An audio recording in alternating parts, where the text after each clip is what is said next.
Hello guys, welcome to Spector Moto vlogs. അപ്പോൾ നമ്മളടുത്ത് ഇന്നുള്ളത് സ്ക്രാംബ്ലർ 400 ആണ്. സോ നമുക്ക് ഇന്ന് ഇതിൻ്റെ റെഡ് കളറാണ് കിട്ടിയിട്ടുള്ളത്. ഇത് 3 കളേഴ്സിലാണ് അവൈലബിൾ ആയിട്ടുള്ളത്.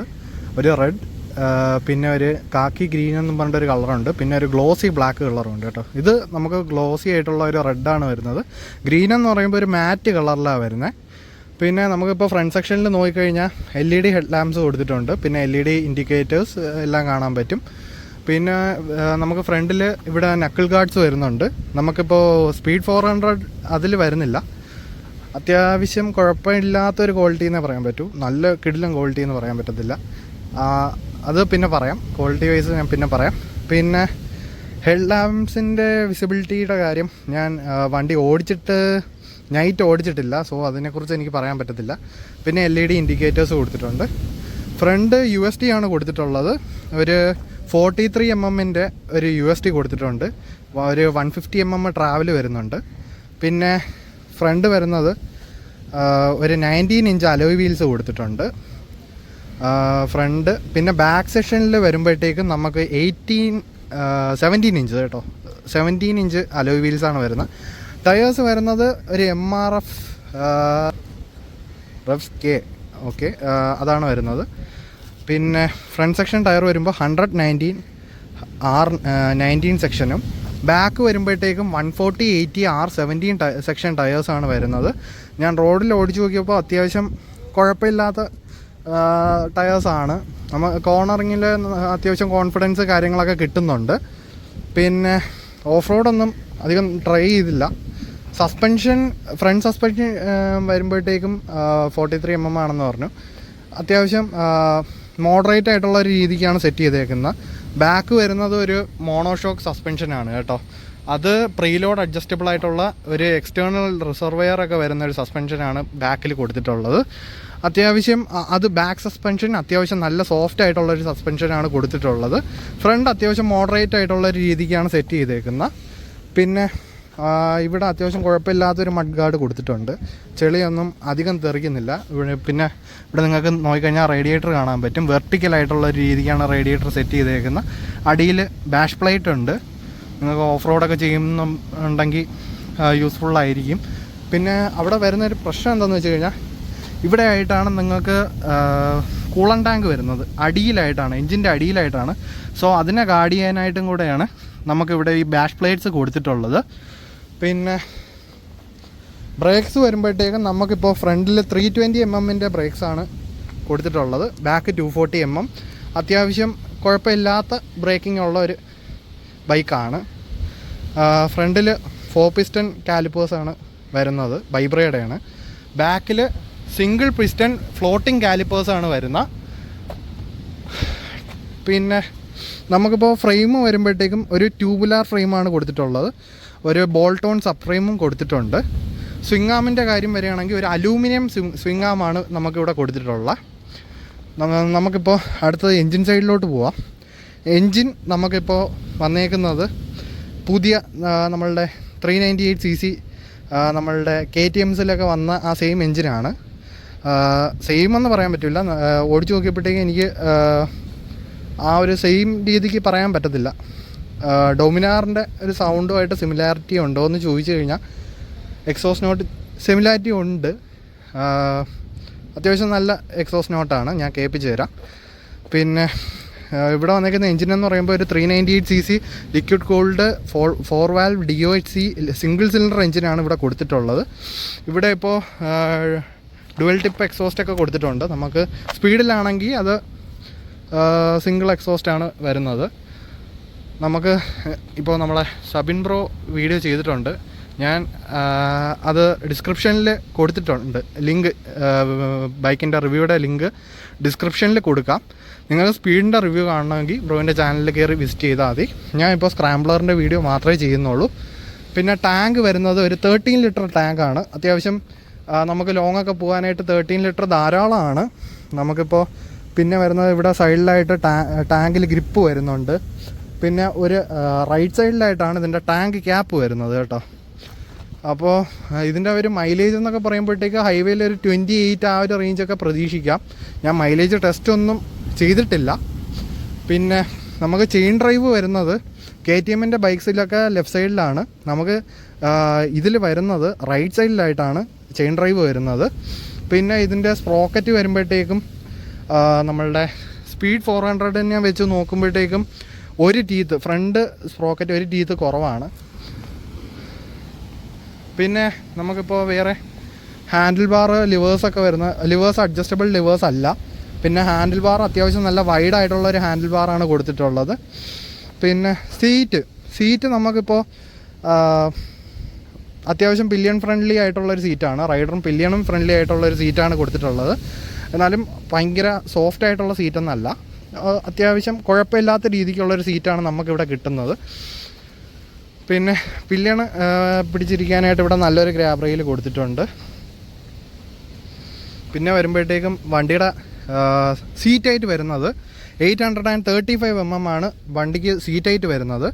പിന്നെ ഗ്രൗണ്ട് ക്ലിയറൻസ് നോക്കുമ്പോഴത്തേക്കും 195 mm ഗ്രൗണ്ട് ക്ലിയറൻസും. വണ്ടിക്ക് വെയിറ്റ് വരുന്നത് 185 kg ആണ് വെയിറ്റും വരുന്നത്. പിന്നെ ഈ ഒരു ബൈക്കിലിപ്പോൾ ട്രയംഫിൻ്റെ ബാഡ്ജിങ് ഒക്കെ അത്യാവശ്യം കുറച്ചാണ്, മിനിമലായിട്ടുള്ള രീതിക്കാണ് ചെയ്തിട്ടുള്ളത് കേട്ടോ. ഇപ്പോൾ ഇവിടെ നോക്കിക്കഴിഞ്ഞാൽ നമുക്ക് ട്രയംഫിൻ്റെ ഒരു ലോഗോ ചെറുതായിട്ടാണ് ഈ ഒരു സൈഡിൽ കൊടുത്തിട്ടുള്ളത്. നമുക്ക് സ്പീഡിലൊക്കെ വരുമ്പോഴത്തേക്കും ഇവിടെ വലുതായിട്ട് കൊടുത്തേക്കുന്നത്. സോ എനിക്ക് കൂടുതലും ഈ ചെറിയൊരു ലോഗോയാണ് ഇഷ്ടപ്പെട്ടത്. പിന്നെ ബാക്കിലിപ്പോൾ സീറ്റിൻ്റെ എവിടെയൊക്കെ ട്രയംഫ് എന്ന് കൊടുത്തിട്ടുണ്ട്. അപ്പോൾ നമുക്ക് സ്പീഡിലൊക്കെ നല്ല വലിയ രീതിക്കാണ് കൊടുത്തേക്കുന്നത്. പിന്നെ വരുന്നത് ബാക്ക് സെക്ഷൻ നോക്കിക്കഴിഞ്ഞാൽ ടൈൽ ലാമ്പ് വരുന്നുണ്ട്. എനിക്ക് അത്യാവശ്യം കുഴപ്പമില്ലാതെ ഇഷ്ടപ്പെട്ട ഒരു ടൈൽ ലാമ്പാണ്. ഇവിടെ നോക്കിക്കഴിഞ്ഞാൽ ടൈൽ സെക്ഷൻ മഡ് ഗാർഡൊക്കെ ഇതായിട്ടാണ്, ഒറ്റൊരു പീസാണ് കേട്ടോ, ഒറ്റ അല്ല 2 പീസായിട്ടാണ് ഇത് ബോൾട്ട് ചെയ്തേക്കുന്നത്. ബാക്കിൽ LED ഇൻഡിക്കേറ്റേഴ്സ് കൊടുത്തിട്ടുണ്ട്. ഫുഡ് പെക്സ് അത്യാവശ്യം കുഴപ്പമില്ലാതെ നമുക്ക് നോർമൽ റൈഡിങ് പൊസിഷനിൽ കീപ്പ് ചെയ്ത് ഓടിക്കാൻ പറ്റുന്ന ഫുഡ് പെക്സ് ആണ്. ഭയങ്കര സ്പോർട്ടി ആയിട്ടുള്ള ഫുഡ് പെക്സ് ഒന്നുമല്ല. അതിനെക്കുറിച്ച് ഞാൻ വണ്ടി ഓടിക്കുമ്പോൾ പറയാം. പിന്നെ ഇവിടെ ഇപ്പോൾ നോക്കിക്കഴിഞ്ഞാൽ നിങ്ങൾക്ക് റൗണ്ടായിട്ടുള്ളൊരു മിറേഴ്സ് കാണാൻ പറ്റും. മിറേഴ്സ് അത്യാവശ്യം ഫങ്ഷണൽ ആയിട്ടുള്ള ഒരു മിററാണ്. ഞാൻ റോഡിലൊക്കെ ഓടിച്ചപ്പോൾ എനിക്ക് ഭയങ്കര ഇഷ്യൂ ആയിട്ടൊന്നും ഫേസ് ചെയ്തില്ല. പിന്നെ ക്ലച്ച് ഫീൽ ഞാൻ ബൈക്ക് ഓടിക്കുമ്പോൾ പറയാം, അത്യാവശ്യം കുഴപ്പമില്ല, ലൈറ്ററായിട്ടുള്ളൊരു ക്ലച്ച് തന്നെയാണ്. നമുക്കിപ്പോൾ മീറ്റർ കൺസോൾ ഓണാക്കി നോക്കിക്കഴിഞ്ഞാൽ അത്യാവശ്യം ഓക്കെ, മീറ്റർ കൺസോൾ ഓണായി കഴിഞ്ഞാൽ നിങ്ങൾക്കിപ്പോൾ ഇവിടെ ഒരു സ്പീഡോമീറ്റർ കാണാൻ പറ്റും. ഇവിടെ വാർണിംഗ് ലാംപ്സ് എല്ലാം കൊടുത്തിട്ടുണ്ട്. പിന്നെ ഇവിടെ ഗിയർ പൊസിഷൻ ഇൻഡിക്കേറ്റർ, ടാക്കോമീറ്റർ, പിന്നെ ഇവിടെ നമ്മൾ ഓഡോമീറ്റർ വരുന്നുണ്ട്. സൈഡ് സ്റ്റാൻഡിൻ്റെ വാർണിംഗ് കൊടുത്തിട്ടുണ്ട്. പിന്നെ ടൈം, നമ്മളെ ഫ്യൂവൽ ഗേജൊക്കെ നമുക്ക് ഇവിടെ നോക്കിയാൽ കാണാൻ പറ്റും. പിന്നെ നമുക്ക് ഈ ഒരു ഐ ബട്ടൺ യൂസ് ചെയ്തിട്ട് നമുക്ക് ഇതിൻ്റെ അകത്തുള്ള ഓപ്ഷൻസൊക്കെ നാവിഗേറ്റ് ചെയ്യാം. ട്രിപ്പ് 1 ഉണ്ട്, ട്രിപ്പ് 2, 2 ട്രിപ്പ് വരുന്നുണ്ട്. പിന്നെ ഇത് ഫ്യൂവൽ, നമ്മൾ ഓടുമ്പോൾ എത്ര ഫ്യൂവൽ എഫിഷ്യൻസി കിട്ടുന്നുണ്ടെന്നുള്ളത് കാണിക്കും. പിന്നെ ഇതിപ്പോൾ ട്രിപ്പ് ഓഡോമീറ്ററാണ് കേട്ടോ കാണിക്കുന്നത്, 310 കിലോമീറ്റർ. പിന്നെ ഇത് ട്രാക്ഷൻ കൺട്രോൾ ഓണും ഓഫും ചെയ്യാനുള്ള ഒരു ഓപ്ഷനാണ്. ഇത് off road option. Off road ഇട്ട് കഴിഞ്ഞാൽ നിങ്ങൾക്കിപ്പോൾ സ്ലിപ്പർ ക്ലച്ചും ഓഫാവും, ബാക്ക് ABS ഓഫാവും കേട്ടോ. അപ്പോൾ ഇത്രയൊക്കെയാണ് മീറ്ററിൻ്റെ കാര്യങ്ങൾ. പിന്നെ ഇവിടെയാണ് കേട്ടോ ഹൈ ബീം, ലോ ബീം. ഇത് നിങ്ങൾക്ക് ഹെഡ് ക്ലസ്റ്ററിൻ്റെ കൺട്രോൾസ്, ഇൻഡിക്കേറ്ററിൻ്റെ സ്വിച്ച് വരുന്നുണ്ട്, ഹോൺ വരുന്നുണ്ട്. ഈ റൈറ്റ് സൈഡ് നോക്കുകയാണെങ്കിൽ ഒരു കിൽ സ്വിച്ചും ഹസാർഡ് ലാമ്പും എൻജിൻ സ്റ്റാർട്ട് സ്വിച്ചും മാത്രമാണ് നമുക്ക് റൈറ്റ് സൈഡിൽ വരുന്നത്. അപ്പോൾ ഇത്രയൊക്കെയാണ് നമ്മളുടെ ബൈക്കിൻ്റെ കാര്യങ്ങൾ. നമുക്കിനി വണ്ടി ഓടിച്ചുകൊണ്ട് സംസാരിക്കാം.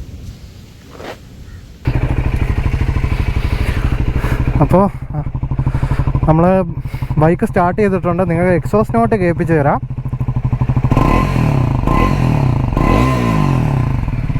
ഇത് എനിക്ക് റോഡിൽ പല ടൈമിൽ ഇത് പോയപ്പോഴത്തേക്ക് ഡൊമിനാർ 400 ആണോ എന്നൊരു കൺഫ്യൂഷൻ വന്നിട്ടുണ്ട്. പക്ഷേ ഇത് പിന്നീടാണ് കാണുന്നത്, ഒന്നി സ്പീഡ് 400 ആയിരിക്കും, അല്ലെങ്കിൽ സ്ക്രാംബ്ലർ ആയിരിക്കും. സോ ഡൊമിനാറുമായിട്ട് സിമിലർ ആയിട്ടുള്ള ഒരു സൗണ്ടാണ് നമുക്കിതൊന്ന് കിട്ടുന്നത്.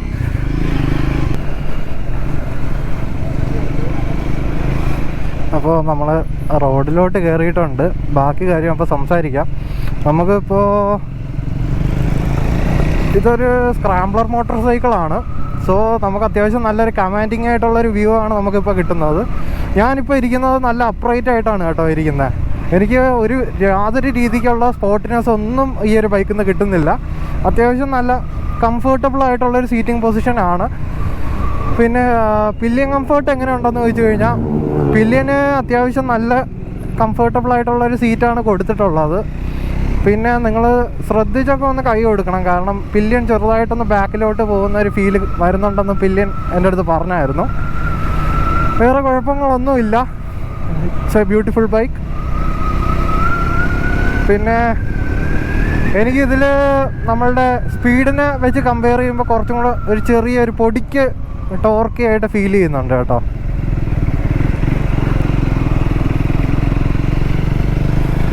പിന്നെ സസ്പെൻഷൻ സെറ്റപ്പ് എങ്ങനെയാണെന്ന് ചോദിച്ചു കഴിഞ്ഞാൽ, എനിക്ക് ഫ്രണ്ട് അത്യാവശ്യം മോഡറേറ്റ് ആയിട്ടാണ് തോന്നിയത്, വലിയ പ്രശ്നമൊന്നുമില്ല. പക്ഷേ ബാക്ക് അത്യാവശ്യം സോഫ്റ്റ് ആയിട്ടുള്ളൊരു സസ്പെൻഷനാണ് കേട്ടോ. എന്നാലും നമുക്കിവിടെ റോഡിലൊക്കെ ഓടിക്കാൻ നല്ല രസമാണ്, നല്ല കംഫർട്ടബിളായിട്ട് പോകാൻ പറ്റും. ഹൈവേ ക്രൂസിങ്ങിനായാലും എല്ലാത്തിനും ഓക്കെയാണ്. ഓഫ് റോഡ് ഞാൻ പോയിട്ടില്ല, പക്ഷേ ഓഫ് റോഡ് പോകാൻ പറ്റിയൊരു സസ്പെൻഷൻ ആയിരിക്കത്തില്ല, കാരണം ബാക്ക് ഭയങ്കര സോഫ്റ്റ് ആയിട്ടാണ് കിടക്കുന്നത്. അതുകൊണ്ട് തന്നെ ഓഫ് റോഡ് ചെയ്യാനായിട്ട് ചെറിയൊരു ബുദ്ധിമുട്ട് കാണും. പിന്നെ സീറ്റ് ഹൈറ്റ് വരുന്നത് 835 mm ആണ്. സീറ്റ് ഹൈറ്റ് എനിക്കിപ്പോൾ ഒരു പ്രശ്നമല്ല, കാരണം എനിക്ക് 185 സെൻറ്റിമീറ്ററാണ് എനിക്ക് ഹൈറ്റ് വരുന്നത്. സോ സീറ്റ് ഹൈറ്റ് എനിക്കൊരു ഇഷ്യൂ ആയിട്ട് തോന്നിയിട്ടില്ല. പിന്നെ വണ്ടിയുടെ എൻജിൻ അത്യാവശ്യം നല്ല രീതിക്ക് പെർഫോം ചെയ്യുന്നുണ്ട്. നമുക്ക് പെട്ടെന്നൊക്കെ ഓവർടേക്ക് ചെയ്യണമെന്നുണ്ടെങ്കിൽ ഓവർടേക്ക് ചെയ്യാം. വൈബ്രേഷൻ അങ്ങനെ ആയിട്ടൊന്നും ഫീൽ ചെയ്തില്ല.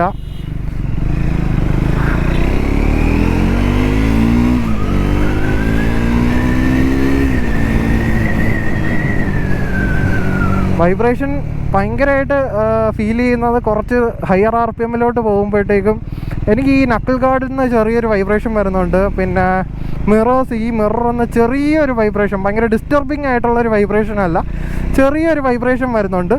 പിന്നെ ഫുഡ് പെക്കിന്ന് വലിയ രീതിക്കുള്ള വൈബ്രേഷൻ എനിക്ക് ഫീൽ ചെയ്തില്ല, അത്രയും റവ് ചെയ്ത് ഓടിച്ചിട്ടില്ലായിരുന്നു.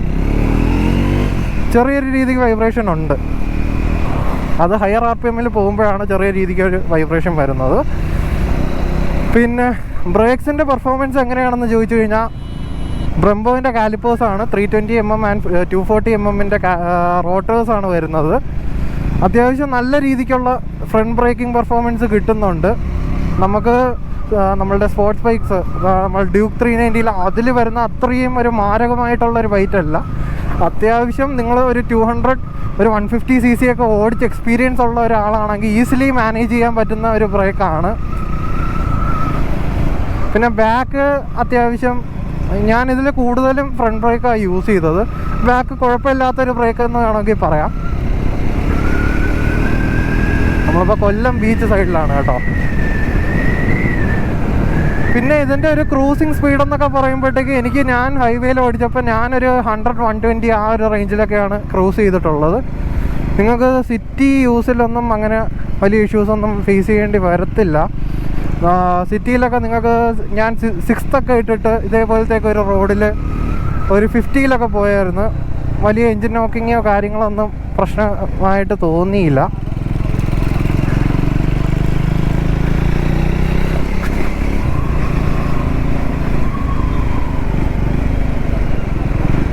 എനിക്ക് ഹൈവേയിൽ ഞാനൊരു 120-ലൊക്കെയാണ് കേട്ടോ മാക്സിമം പോയത്, അതിൽ കൂടുതൽ പോയില്ലായിരുന്നു.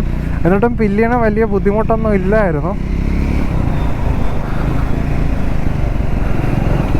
ഹെഡ്ലൈറ്റ്സിൻ്റെയൊക്കെ വിസിബിലിറ്റി പറയാനായിട്ട് ഞാനിപ്പോൾ അധികം അങ്ങനെ നൈറ്റ് ടൈമൊന്നും ഈ വണ്ടി യൂസ് ചെയ്തില്ല, ഡേ ടൈമിലാണ് കൂടുതൽ യൂസ് ചെയ്തത്.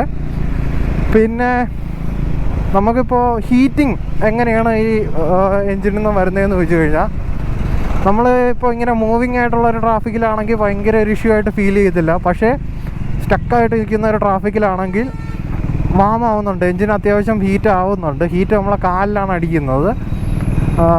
ഭയങ്കര അനോയിങ് ആയിട്ടുള്ളൊരു ഹീറ്റെന്ന് പറയാൻ പറ്റത്തില്ല, എന്നാലും ഹീറ്റ് ആവുന്നുണ്ട്. സോ നിങ്ങൾ ഇപ്പോൾ ഞാൻ പാൻറ്റും ഷൂസൊക്കെ ഇട്ടിട്ടാണ് ഓടിക്കുന്നത്, അല്ല ബെർമുഡയൊക്കെ ഇട്ട് ഓടിക്കാൻ നിന്ന് കഴിഞ്ഞാൽ അതിൻ്റേതായിട്ടുള്ളൊരു ഹീറ്റ് ഫീൽ ചെയ്യും കേട്ടോ.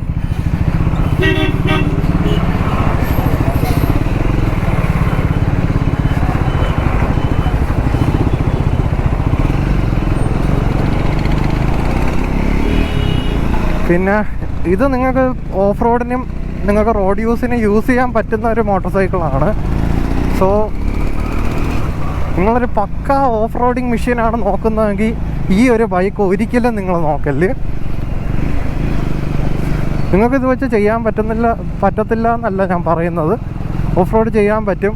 പക്ഷേ ഇതിൻ്റെ സസ്പെൻഷൻ സെറ്റപ്പ് അത്ര ഒരു ഓഫ് റോഡ് സെൻട്രിക് ആയിട്ടാണ് വെച്ചേക്കുന്നതെന്ന് എനിക്ക് ഫീൽ ചെയ്തിട്ടില്ല. നിങ്ങൾക്ക് ഓഫ് റോഡ് ചെയ്യാം, ചെറിയ ഓഫ് റോഡ്സൊക്കെ ചെയ്യാൻ പറ്റും. നിങ്ങൾക്കൊരു പക്ക ഓഫ് റോഡിങ്ങിനാണ് നോക്കുന്നതെങ്കിൽ നിങ്ങൾ വേറെ ബൈക്സൊക്കെ നോക്കേണ്ടി വരും.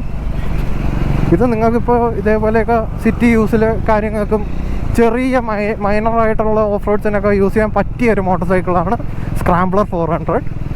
സോ ഇത് അങ്ങനെയുള്ളവർക്ക് നോക്കിയാൽ മതി.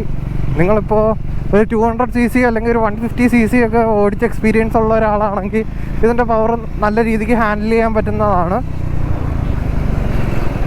ബ്രേക്സൊക്കെ നല്ല കിടിലൻ ബ്രേക്സാണ്. മൈലേജ് ടെസ്റ്റിൻ്റെ കാര്യം മൈലേജ് കൂടുതൽ ഞാൻ സംസാരിക്കാത്തത്, ഞാൻ മൈലേജ് ടെസ്റ്റായിട്ട് ചെയ്തിട്ടില്ല. മൈലേജ് ഒരു 28 വരെയൊക്കെ ഇതിന് കിട്ടും എന്നാണ് ഞാൻ കേട്ടിട്ടുള്ളത്. ഹാൻഡിൽ ബാറും അത്യാവശ്യം നല്ല വൈഡായിട്ടുള്ള ഹാൻഡിൽ ബാറാണ്. നമുക്ക് ഡിസ്കംഫേർട്ടൊന്നും എനിക്കിതുവരെ ഫീൽ ചെയ്തിട്ടില്ല. എങ്ങനെ ഒരു ആളാണ്, എങ്ങനത്തെ ഒരു യൂസറാണ് ഈ ഒരു ബൈക്ക് നോക്കേണ്ടത് എന്ന് വെച്ച് കഴിഞ്ഞാൽ, നിങ്ങൾക്ക് അത്യാവശ്യം നല്ല പവർഫുള്ളായിട്ടുള്ള ഒരു എൻജിൻ വേണം.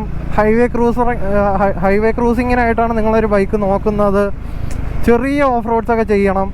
അങ്ങനെയൊക്കെ മൈൻഡുള്ള ഒരാൾക്ക് ഇത് ഈസിലി കൊണ്ടു കിടക്കാൻ പറ്റും. എനിക്ക് പേഴ്സണലി ഇഷ്ടപ്പെട്ട ഒരു ബൈക്കാണ് കേട്ടോ. എനിക്കിതിൻ്റെ ആ ഗ്രീൻ കളർ ഭയങ്കര ഇഷ്ടമാണ്. സോ ഇത്രയൊക്കെയാണ് നമ്മളുടെ വീഡിയോ. ഞാനിതിൻ്റെ പ്രൈസ് പറഞ്ഞില്ലായിരുന്നു.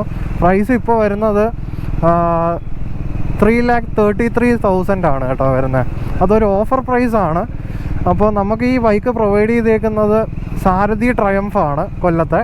നിങ്ങൾക്ക് പ്രൈസിൻ്റെ ഡീറ്റെയിൽസോ ബുക്കിങ്ങിൻ്റെ ആവശ്യങ്ങളൊക്കെ എന്തെങ്കിലും ഉണ്ടെങ്കിൽ ഞാൻ അവരുടെ ഡീറ്റെയിൽസ് ഡിസ്ക്രിപ്ഷൻ അല്ലെങ്കിൽ വീഡിയോയിൽ കൊടുത്തേക്കാം. നിങ്ങൾ അവരെ ഒന്ന് കോൺടാക്ട് ചെയ്ത് കഴിഞ്ഞാൽ നിങ്ങൾക്ക് EMI ഡീറ്റെയിൽസും കാര്യങ്ങളെല്ലാം പറഞ്ഞു തരും കേട്ടോ. അപ്പോൾ ഗൈസ്, നമ്മളുടെ ഈ സ്ക്രാംബ്ലർ 400ൻ്റെ സർവീസ് ഇൻ്റർവെൽ എന്ന് പറയുമ്പോൾ ഫസ്റ്റ് 1000 കിലോമീറ്ററിൽ സർവീസ് ചെയ്യണം. അത് കഴിഞ്ഞിട്ട് വർഷത്തിലൊരിക്കൽ അല്ലെങ്കിൽ 16,000 കിലോമീറ്ററാണ് കമ്പനി പറയുന്നത്. സർവീസ് കോസ്റ്റൊക്കെ ഫസ്റ്റ് സർവീസൊക്കെ ഒരു 2,500 പല ഓണേഴ്സിനും ആയിട്ടുള്ളത്. അതിനകത്തൊക്കെയാണ്. പിന്നെ എനിക്ക് തോന്നുന്നു അത് കഴിഞ്ഞിട്ടുള്ള നോർമൽ ഒരു ജനറൽ സർവീസൊക്കെ ഒരു 4,000-നകത്തൊക്കെ നിൽക്കും. സോ ഇതിപ്പോൾ നിങ്ങളൊരു 16,000 കിലോമീറ്റർ കമ്പനി പറയുന്നുണ്ടെങ്കിലും അത്രയും ലേറ്റ് ആക്കരുത്, സർവീസ് അത്രയും ലേറ്റ് ആക്കരുത്. സോ ഇത്രയൊക്കെയാണ് നമ്മളുടെ ഇന്നത്തെ വീഡിയോ. നിങ്ങൾക്ക് വീഡിയോ ഇഷ്ടപ്പെട്ടെങ്കിൽ ചാനൽ സബ്സ്ക്രൈബ് ചെയ്യുക, വീഡിയോ ലൈക്ക് ചെയ്യുക, നിങ്ങളുടെ ഫ്രണ്ട്സിനൊക്കെ ഒന്ന് ഷെയർ ചെയ്ത് കൊടുക്കുക.